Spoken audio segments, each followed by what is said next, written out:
Salmo de número 56, o verso é o verso de número 8. Localiza isto aí na sua espada agora, em nome de Jesus. Os irmãos que encontraram, digam: eu achei. Então façamos a leitura da palavra de Deus. Contaste os meus passos quando sofri perseguições. Recolheste as minhas lágrimas no teu odre. Não estão elas inscritas no teu livro? No dia em que eu te invocar, baterão em retirada os meus inimigos. Bem sei isto, que Deus é por mim. Amém, igreja?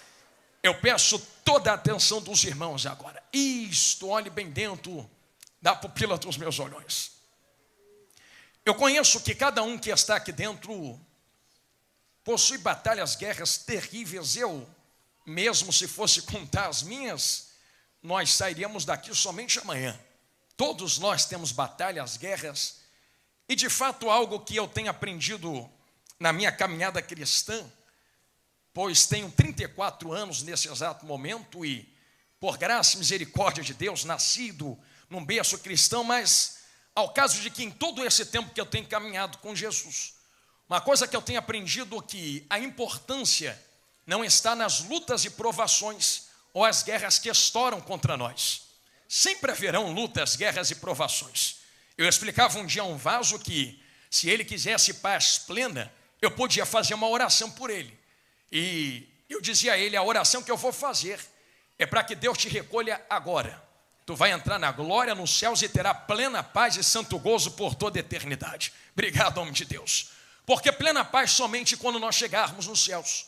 Enquanto na terra teremos lutas, teremos guerras, teremos perseguições. É por isso que eu gosto muito de pensar que na terra nós não temos o descanso, nós temos o renovo. Descanso é só quando nós chegarmos nos céus. E eu dizia a ele que a importância não é quando estas guerras estouram contra nós, mas a tua reação quando estas coisas chegam. E que você se transforma ou se torna de acordo com aquilo que acontece contra a sua vida. É óbvio que todas as coisas que acontecem conosco geram reações em nós. Eu lembro muito bem que eu ministrava aqui certa vez, e eu trago à sua memória, que você pode olhar para mim pregando aqui do altar a você, e introduzindo esta palavra ao seu coração, e você vai ver um corpo pregando para você. Mas existe alma aqui dentro, e junto desta alma tem um espírito. Se Deus trazer e levar, meu espírito embora junto da alma, o corpo vai cair duro aqui no chão, e os irmãos vão ter que chamar minha família para enterrar o corpo. Porque são três coisas que funcionam juntos. Pastor, por que tu disse isso? Porque tudo que acontece ao nosso redor influencia esse trio, esta máquina que está funcionando. Então existem coisas que vão influenciar o seu corpo, mas tem coisas que não vão influenciar a sua carne, mas vão influenciar algo muito mais poderoso dentro de você, que é a tua alma.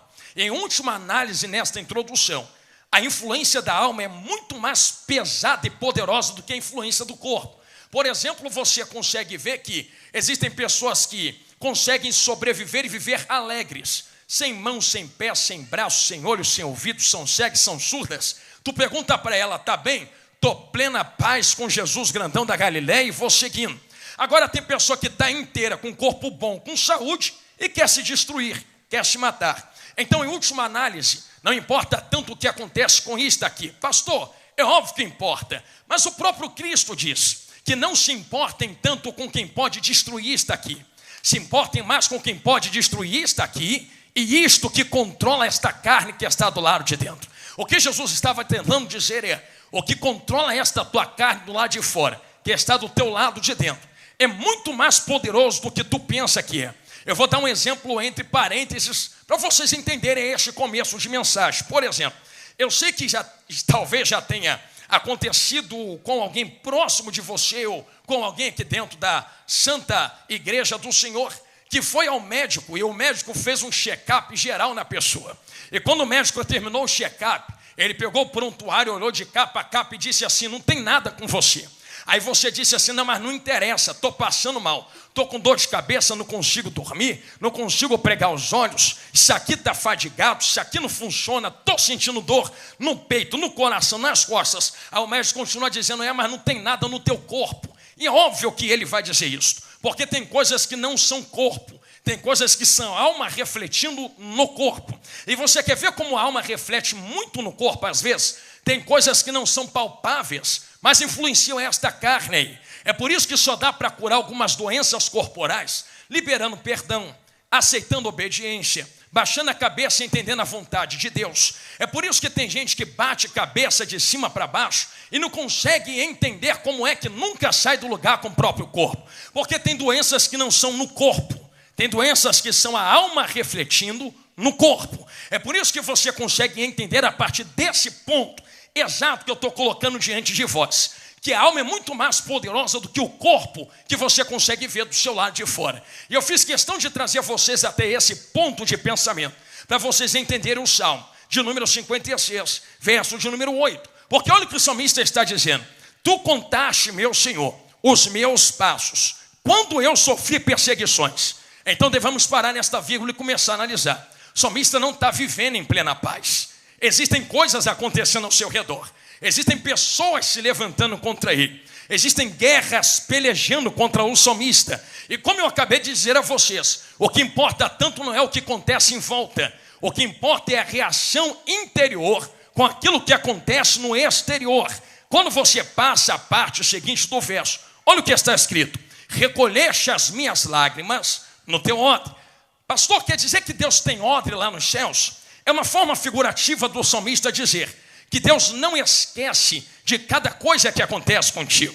Eu vou falar rasgado, que aqui embaixo estou vendo que já tem gente entendendo. Então eu vou falar olhando para a galeria agora. Eu sei que se você cortar uma cebola na beira da pia, a lágrima vai rolar. Mas isso é uma reação química, porque tu está colocando substância no olho.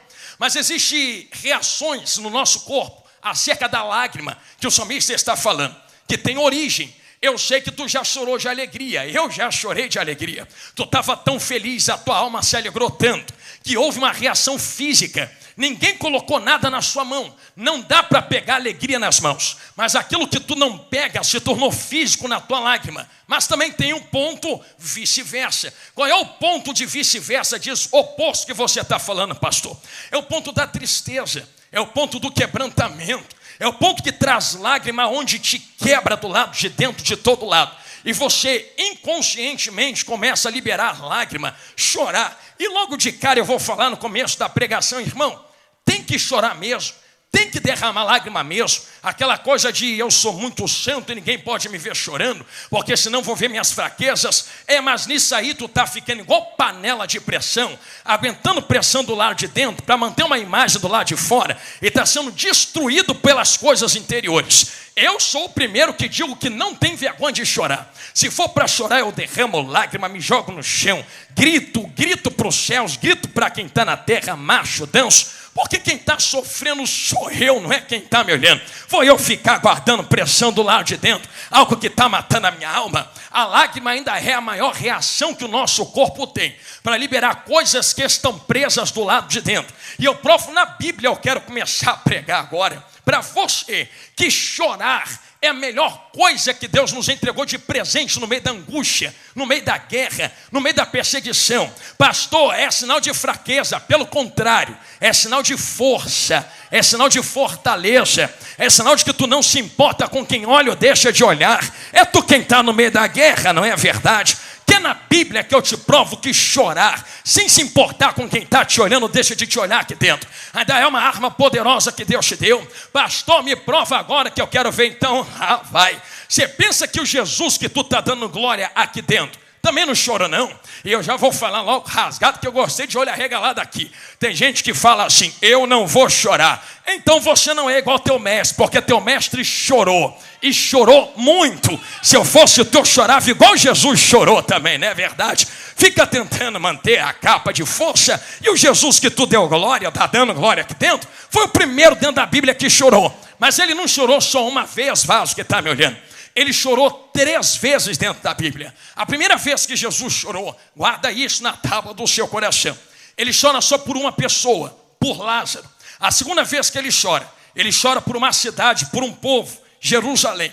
E a terceira vez que ele chora é um pouco antes de ser crucificado, chorando pelo peso do que haveria de fazer, tomando cálice, carregando cruz nas costas e morrendo por cada um que está me olhando de olho arregalado aqui dentro. Eu sei que você conseguiu compreender nas entrelinhas que houve uma espécie de escalada nas lágrimas de Jesus. Ele começa orando por um, depois ora por muitos e termina orando por todos da face da terra. Chorando, perdão. Repito, começa chorando por um, continua chorando por muitos e termina chorando por todos. Quando ele chora por um, chora pela dor da perda. Quando ele chora por muitos, chora pela dor da decepção, de ver Jerusalém não receber as suas palavras. E quando ele chora por todos, chora pela dor da responsabilidade que está pesando nos seus ombros. Mas eu quero trazer algo à sua memória, para continuarmos dentro desse salmo. É que apesar das lágrimas que Jesus derrama, sei que vai doer o que eu vou falar, mas vai curar.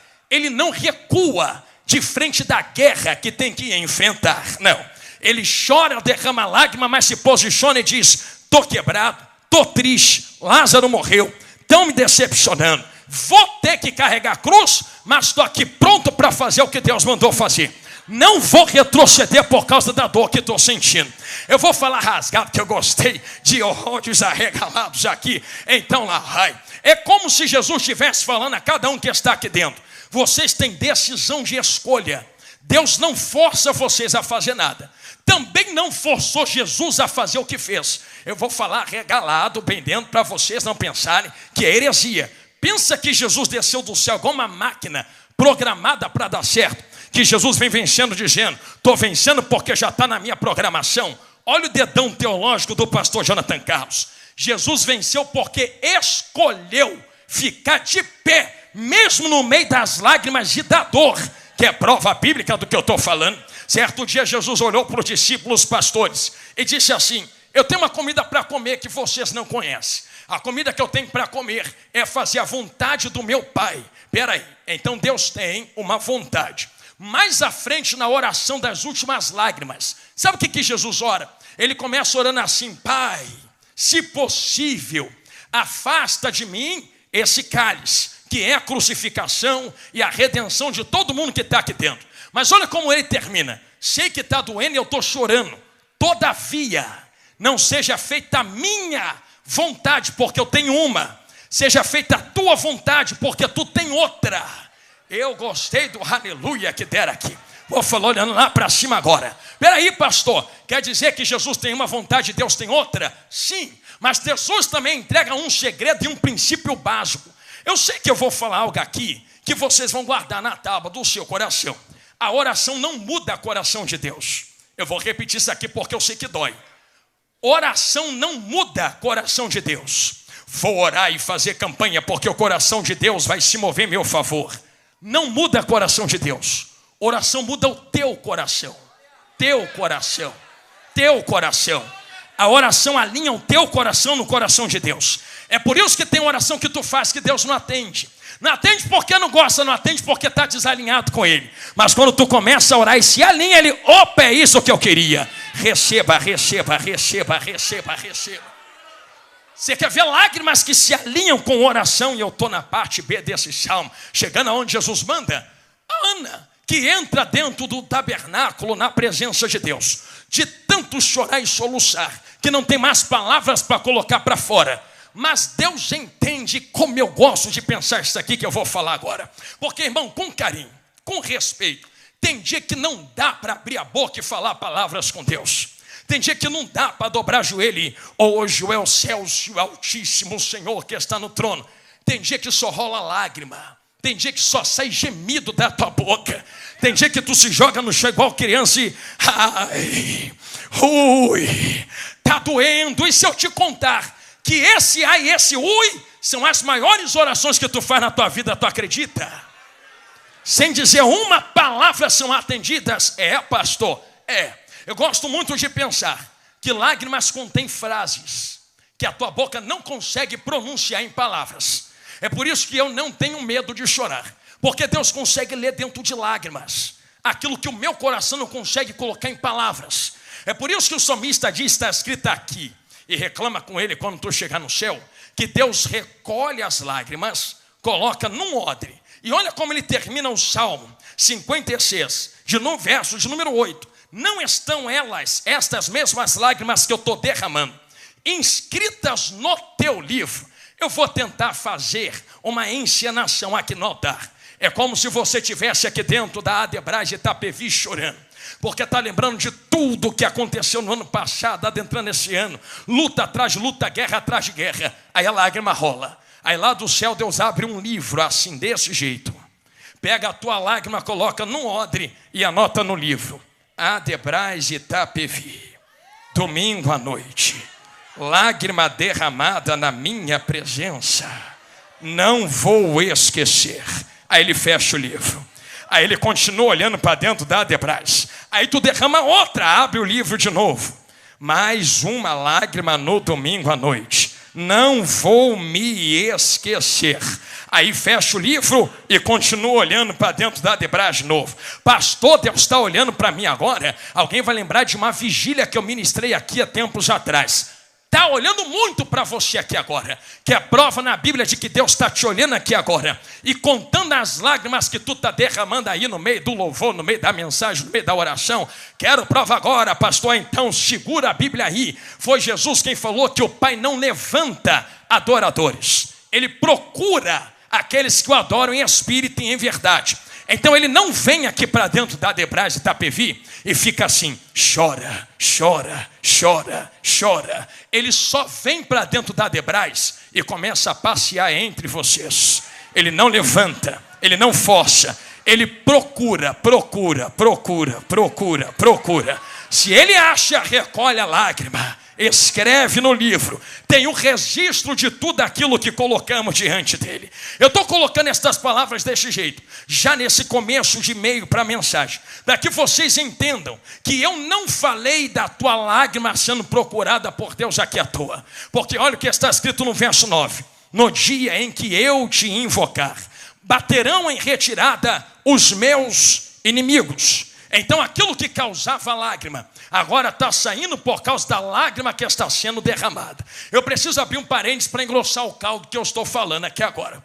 Eu disse que não é cebola que está gerando lágrima aqui hoje. Disse que tem algo muito mais forte e poderoso, fazendo as nossas lágrimas rolarem aqui esta noite. Eu preciso compreender e preciso entender que dentro da Bíblia está recheado de exemplos de pessoas que derramaram lágrimas na presença de Deus e obtiveram resposta. Ontem, pela graça de Deus, eu vou repetir isso aqui. Ontem, pela graça de Deus, eu tive a oportunidade de ministrar lá na sede da Adebrais. Esse trecho que eu falei lá ontem, eu vou repetir aqui agora.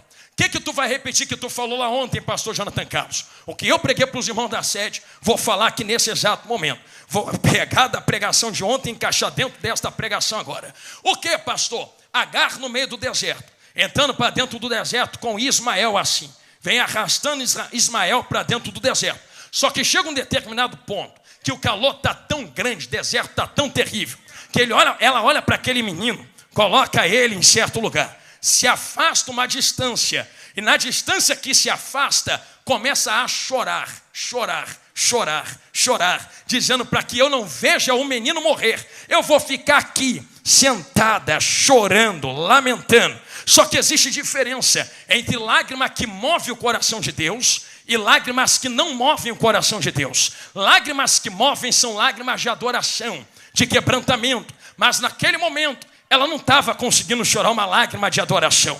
Pastor, como tu entende isso? Eu sei que eu vou falar algo aqui que vai doer, mas vai curar. Porque Deus viu a lágrima rolando, mas não deu resposta para a lágrima que estava rolando no rosto dela. Pastor, pensei que é só eu chorar que Deus vinha. Nem toda lágrima Deus vem. Está na Bíblia que ela está chorando, chorando. Alguém se apresenta a ela dizendo assim: eu vim, mas não vim porque tu está chorando. Vem porque então? Vim porque o menino está gritando ali do lado. Vim porque o menino está clamando ali do lado. Então peraí. O clamor dele moveu Deus, mas a lágrima dela não moveu Deus. Por que está movendo ali, mas não está movendo aqui? Eu gosto dessas perguntas que parecem ser respostas, porque sempre tem. É porque Ismael dizia eu ontem, não é qualquer um. Você lembra que Isaac é promessa de Deus, sim ou não? Mas Ismael também é promessa e tem promessa de Deus. Tu não lembra que Deus disse que Ismael iria se tornar nação também? É como se Deus estivesse falando: ô Agar, ô minha filha, a hora que acabar a tua força e tu não tiver mais força, lembra que tu não vai morrer no meio da tua guerra e no meio da sua situação, porque tu arrastou uma promessa para dentro desse deserto. E quando a tua lágrima não me mover, Alguém vai entender na galeria, quer ver? A promessa me move. Se a lágrima não move, a promessa me move. A promessa me move. Eu vou tentar fazer igual eu fiz ontem. Pensa Ismael olhando para o céu, varão, e olhando para a mãe chorando ali, dizendo assim: "Oh Deus, esqueceu que eu sou promessa na vida dela? Se morre ela, morre eu. Vai deixar a tua palavra cair por terra? Vai deixar ela morrer no meio da guerra? Vai deixar ficar chorando até morrer no meio do deserto?" Aí Deus desce e vem: "A tua lágrima não me moveu, mas a promessa que eu fiz sobre a tua vida, sobre a tua casa, sobre a tua família, faz-me deixar na terra e não te deixar morrer no meio da guerra."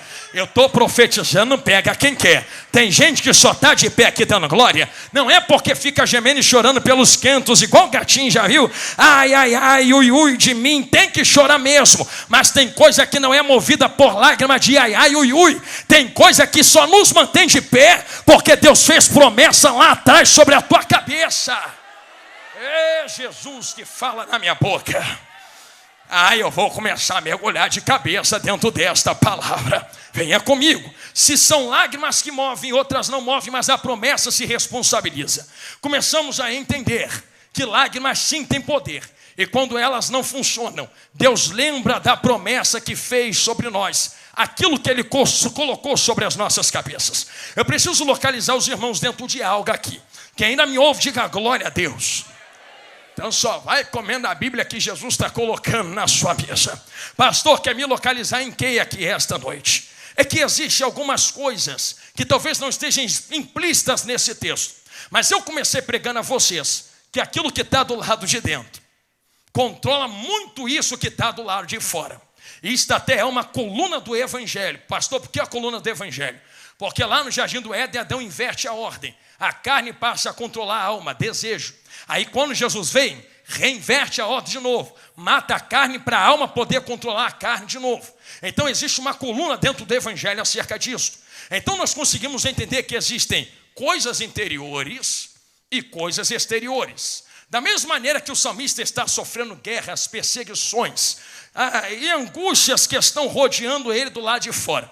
Eu quero que você compreenda algo. São coisas exteriores afetando o que está do lado de dentro, sim ou não? Então existem dois ambientes para nós explorarmos nesse meio de pregação agora. O que acontece do lado de fora. Guerras que me parecem que não vão deixar se fazer cumprir as promessas de Deus, irmãos. Eu não estou falando da boca para fora. Eu estou pregando a vocês aqui. Mas há anos e anos e anos e anos atrás, quando eu comecei a pregar, eu tinha de 8 para 9 anos de idade. Ia com o papai para dentro da congregação.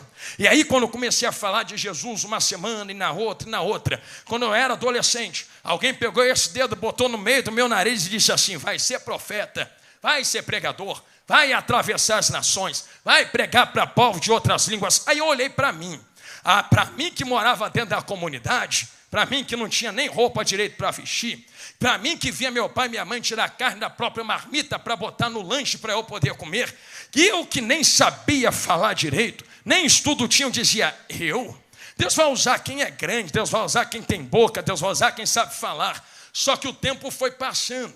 Aí certo dia eu estava pregando em um país aí fora, e o Espírito Santo gosta destas coisas. Ele deu aquela catucada santa assim: lembra, Vaso, que eu te fiz promessa lá atrás? Tu não acreditou, mas eu não deixei as minhas promessas caírem por terra, em detrimento do ambiente que te rodeava. Não é o ambiente que decide se vai cumprir ou não. Só que o problema é que quando eu comecei pregando, que muitas vezes deixamos o ambiente exterior influenciar o que nós somos do lado de dentro. Você quer ver como isso aqui é muito forte? Ontem eu conversava com uma irmã junto da minha esposa ali na sede, e eu dizia, conversando com ela, e ela dizia: pastor Jonathan, você sabia que as maiores coisas dentro da psicologia são traumas mal resolvidos do passado?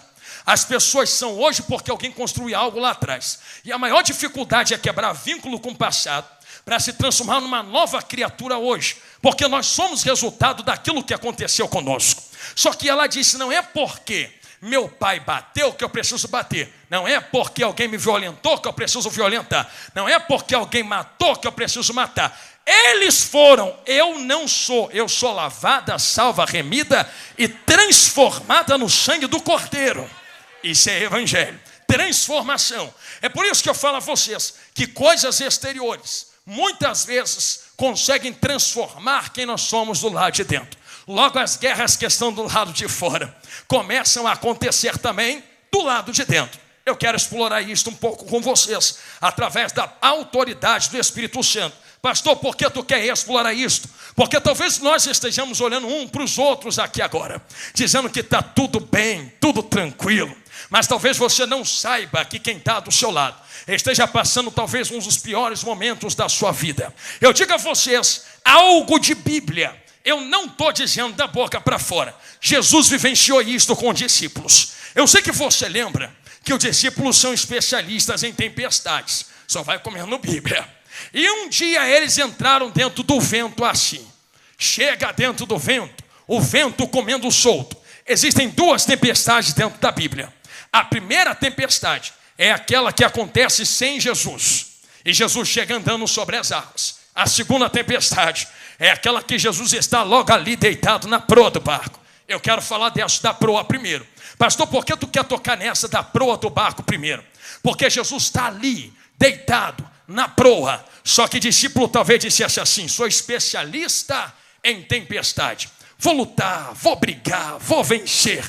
Só que chegou uma coisa que está derrubando e derrotando eles. Eu dizia um dia desses, e eu até fiz alguma postagem, eu repito aqui agora, pegando um ressalvo de uma outra palavra que eu dei a outros irmãos e fui entregando aqui.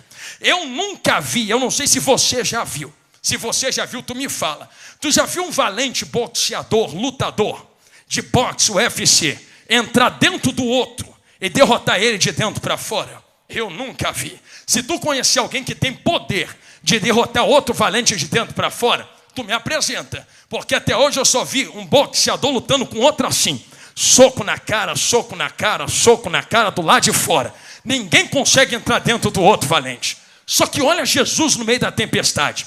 Para discípulo, tempestade é valente. Só que quando alguém entende que tempestade está acontecendo e vai derrubá-los, alguém vai entender que toca Jesus assim, diz: Jesus, nós vamos morrer no meio desse vento. Jesus se levanta calmamente, cheio de autoridade, se posiciona dentro do barquinho e diz: homens, por que vocês estão afundando nesse vento? Estão com medo desse valente aí? Eu vou mostrar quem é mais valente nesse negócio aqui. Aí ele faz assim, ó, olha a mão do pastor. Aquieta. Na hora a tempestade faz assim, ó. A resposta dos discípulos para ele: quem é esse que até vento e mar lhe obedecem? Sabe por que o espanto dos discípulos? Gostei do glória que tu deu, Vaso. O espanto dos discípulos é porque nunca viram valente lutar daquele jeito. Estou dizendo que valente só luta do lado de fora com outro valente. Só que Jesus não estava fora daquele valente. Jesus entrou dentro daquela tempestade. Jesus foi lá dentro do outro valente, como se estivesse dizendo para quem está aqui dentro da Debrais da PV: outros tentam te curar de fora para dentro. E tu tem que tomar remédio mesmo, tem que ir no médico, tem que ir em psicólogo. Só que eu sou diferente. Eles tentam te curar de fora para dentro. Eu sou o valente que entro lá dentro. E quando entro no meio da tua tempestade, tu se afogando no meio do teu turbilhão, eu digo: aquieta, aquieta, aquieta, aquieta, aquieta. Só está viva porque Jesus está acalmando tempestade atrás de tempestades. Só está respirando porque Jesus está trancando vento atrás de vento. E olha que eu nem estou falando de luta exterior. Eu estou falando do dia que tu quer estar o pau da barraca dizendo: eu vou me matar, vou cortar pulso, vou me jogar debaixo da roda do ônibus, quero mais saber de nada, vou desviar, vou pro mundão. Aí vem um outro valente dentro de ti: aquieta, aquieta, aquieta, aquieta, aquieta, aquieta. Lembra do dia que tu falou, vou largar Jesus? Eu nunca falei isso não. Tu falou sim, porque eu também já falei. Não sou nenhum louco de ficar inventando coisa. Já teve dia que eu bati pé no chão e disse assim, é muita guerra, não quero mais isso, vou sentar lá atrás da cadeira. E se tu falou alguma coisa contigo, ainda estou na minha razão. E Jesus sabe como quebrar nossas pernas, né? Aí vem Jesus no dia que é para passar a mão na cabeça, ele passa. Mas no dia que é para dar de vara nas pernas da ovelha para mandar andar, ele dá também. Já tem tanto tempo que tem gente que está dizendo, vou largar, vou abandonar. Olha, estou aqui dando glória. Eu vou falar algo que eu falei no outro ano que eu vim aqui. Alguém vai receber na galeria, aqui na nave, aqui não está. Lembra de Ezequiel capítulo 37? Já entenderam? Olha lá, que o profeta entra no vale e no verso 2 diz, e me fez andar. Quem faz andar é Deus. Deus faz andar porque está parado, não pode estar andando. Imagina o profeta dizendo para Deus, não quero mais. Está igual muito crente, está há 5 anos falando que não quer mais. Lembra quando tu estava lavando louça na pia dizendo, eu vou morrer, não vou conseguir. Aí tu foi varrer tua casa dizendo, eu vou morrer, eu vou parar. Aí tu desceu a rua para o trabalho dizendo, eu vou morrer, não vou conseguir. Tu falou isso no janeiro do ano passado, no fevereiro, março, abril, maio, no junho, no julho, agosto, setembro, outubro, novembro, dezembro, já entrou outro janeiro e tu ainda está aqui dando glória para Deus. É prova de que tu não para quando tu quer. Quando tu abre a boca dizendo vou parar, ele te pega e te arrasta no meio do vale dizendo, aquieta, aquieta, aquieta, aquieta, aquieta, aquieta, aquieta. Você pode me ajudar a pregar enquanto eu estou esquentando a voz? Nem precisa pegar na mão de quem está do seu lado. Tu tem cotovelo aí? Então usa esse cotovelo desse jeitão assim, no crente ou na crente que está do seu lado. Isto, desse jeito assim. E diga, tu só está dando glória aqui hoje, porque Jesus está acalmando tempestade atrás de tempestade no teu coração. Vento atrás de vento para te derrubar e te afogar. Tu ainda está aqui dando glória. Jesus não te deixou afogar dentro desta tempestade. Eu vou fazer igual outro dia eu fiz, porque também tem uma segunda tempestade. A tempestade que Jesus chama Pedro sobre as águas, lembra? Essa é mais forte ainda, porque Pedro está olhando para Jesus e disse, é tu mesmo? Manda eu ir ter contigo sobre as águas. Aí Jesus diz, então vem. Aí vem Pedro andando assim, olha para o pastor Jonathan Carlos, desse jeitão assim, vou andando, caminhando, vou andando. Mas o que está mantendo Pedro em pé sobre, não é a força de Pedro, é a fé que ele tem em Jesus. Então olha aqui para o pastor, enquanto ele está com os olhos fixos em Cristo, tem poder para ficar sobre as águas. A hora que ele tira, vai doer, mas vai curar, os olhos de Jesus, e coloca num vento, começa a afundar, afundar, afundar. Então nunca foi falta de Jesus no meio da tempestade. Jesus nunca abandonou Pedro no meio da situação. O problema não é a presença de Jesus, porque Jesus está lá contigo. O Espírito Santo está contigo. Deus está contigo e tu sabe que no meio da tua luta tu sente a presença dele dentro da tua casa. O problema é tirar o olho dele e começar a olhar o que está acontecendo em volta. É muito vento, é muito vento, é muito vento. Porta tranca, perseguição, é pedrada, é angústia, é solidão, é depressão, é vazio, é a coisa se levantando. Enquanto eu olho em volta, olha o que está acontecendo com ele. Varoa que está chorando ali na direita, desse jeito assim, ó. Meu Deus, é muito vento, é muita prova, é muita luta, é muita prova, é muito... Estou afundando. Está afundando porque quer. Sei que dói mais cura. Tu não conhece as minhas forças, conheço. Tua força é igual a minha, dependente dele. Nunca foi sobre a tua força, foi sobre manter o olho em Jesus no meio do vento. Eu vou provar na Bíblia que vento não derruba crente, senão vão ficar achando que eu estou chamando gente de fraca e eu não estou. Você quer ver como é que vento não te derruba? Lembra das 2 casas de pé, uma na areia, outra na rocha? O vento que derruba a casa é o vento que não consegue derrubar a outra. A chuva que derruba uma é a chuva que não consegue derrubar a outra. O rio que derruba uma é o rio que não consegue derrubar a outra. Pastor, é porque uma casa é mais forte. Nunca foi sobre estrutura de casas. Tem casa forte que está caindo. Tem casa fraquinha que está de pé dando glória para ele. Tem casa bela que está ruindo. Tem casa que nem às vezes tem beleza, mas está de pé firme na fé, dando glória. Nunca foi a estrutura da casa, é aonde a casa está plantada no meio da tempestade. Para de olhar para os problemas que acontecem na sua volta. Começa a olhar para Jesus. Eu vou falar um jargão de pregador antigo. Para de contar para Jesus o tamanho dos seus problemas. E comece a contar para os seus problemas o tamanho do leão da tribo de Judá, que ruge contigo no meio da tempestade. Só porque tu deu glória, eu vou falar olhando para lá agora. Eu vou dar um conselho para quem está me olhando aqui de olho arregalado. Já que tu está no meio da tempestade na guerra, calado é que eu não vou morrer. Se eu estou afundando, eu vou ser o primeiro a dar um grito de socorro aqui dentro. Eu sou o primeiro. Quem grita socorro aqui comigo esta noite junto de mim? Pastor, por que tu está falando de socorro? Preciso colocar algo para mergulhar de cabeça nisto aqui. Eu aconselhei um jovem outro dia lá na igreja. O conselho que eu dei a ele, eu dou a vocês agora. Faz uma recapitulação nesse momento de silêncio da mensagem. Tu passa o seu dia como? Quando não tem coisas a fazer na obra de Deus. O que tu consome na internet, na televisão? O que tu anda consumindo em redes sociais? Tem gente que só vê desgraça o dia todo. Desgraça não é palavra feia. Desgraça é ausência de graça. Só vê coisa ruim o dia todo. É morte ali, é sangue ali, é guerra lá. Pastor, mas é o que está acontecendo sim, e vai acontecer de um jeito ou de outro. Só que tu se alimenta de tanta coisa ruim que não consegue colocar a tua alma em alegria. Agora começa a experimentar mudar o foco. Começa acordando, colocando um louvor. Aí levanta orando. Faz igual eu. Eu vou na padaria dessa rua falando sozinho assim, ó, orando. Aí um dia um vizinho falou assim: pastor é louco, tá falando sozinho. Eu disse: sozinho não.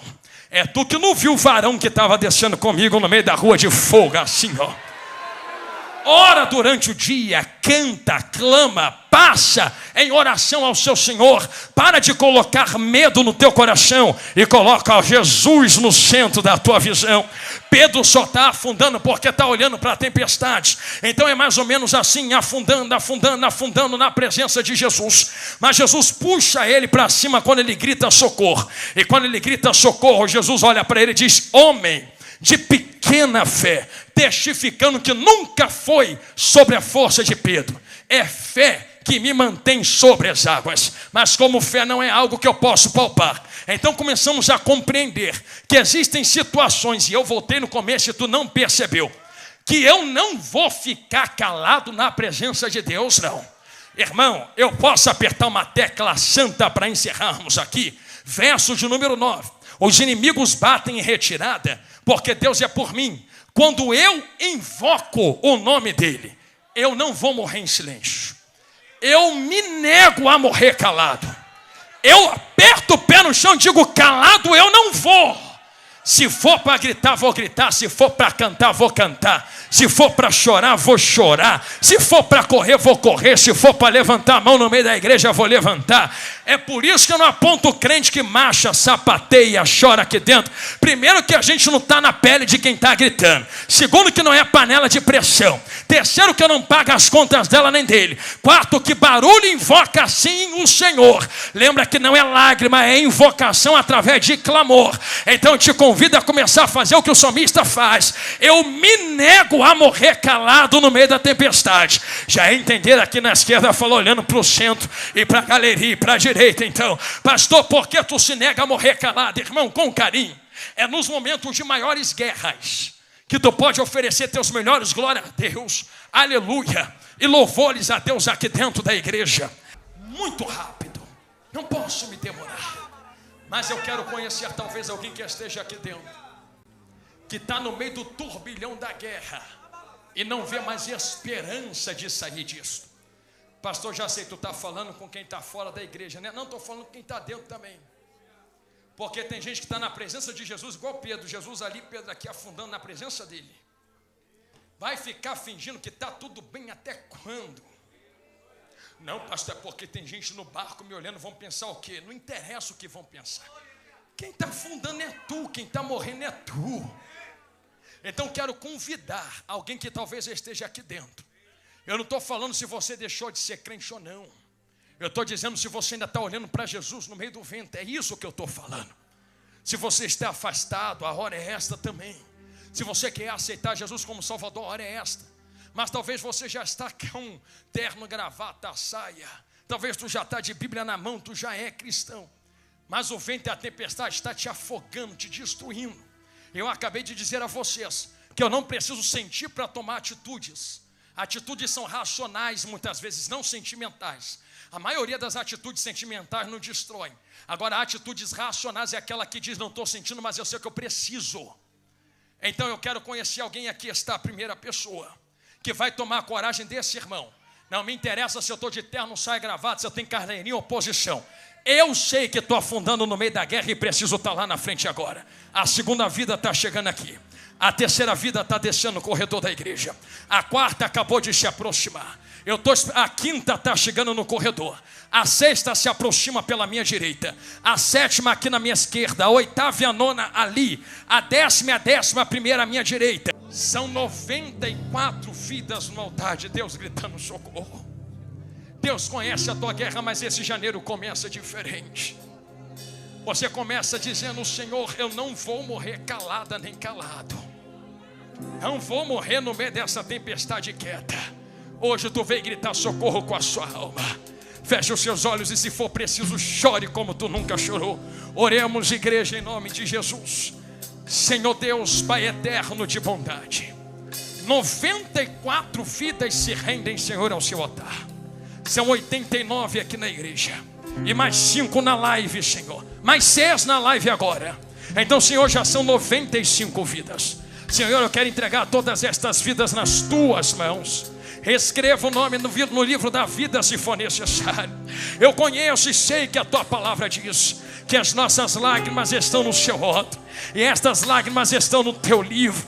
Então, Senhor, tome estas 95 vidas nas tuas mãos.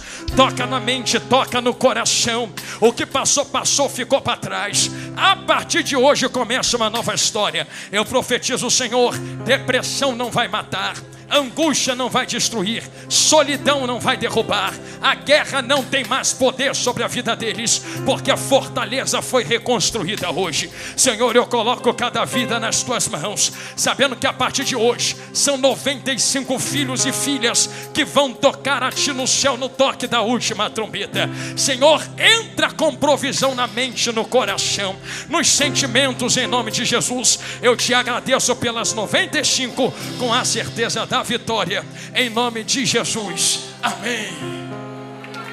Glória a Deus.